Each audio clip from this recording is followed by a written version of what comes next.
And good evening. We begin tonight with breaking news from Steelyard Commons, where there has been a shooting. Dorsina Drakeford is there now with the latest. Dorsina, good evening.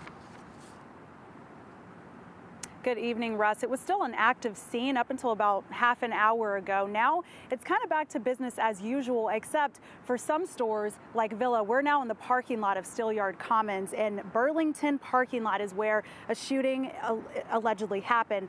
Witnesses who work at that shoe store that is now closed at Villa say they heard a loud pop and went outside because they actually thought it was a car accident initially. Instead, they say it was a man that most of them knew, and they could tell by the car that he was shot in. He was apparently a frequent customer at both stores. Now, as you can imagine, a lot of people here are shaken up after this happened, so much so that they decided to close up shop for the rest of the day. We're also told the victim of this apparent shooting was shot in the head, and he used a wheelchair to get around. Now, a little more than an hour ago, that car was towed with his body still in it. We're still learning more details, but we're back here live at Burlington.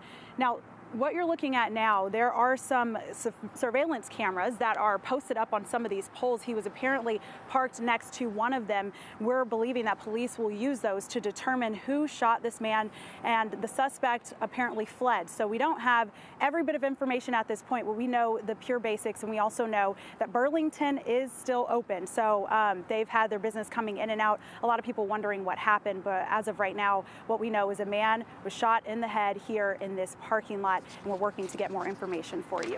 We'll send it back to you, Russ. All right, Dorsina, thanks a lot. Updates at 7 and 11, of course, and online at WKYC.com. We will see you soon.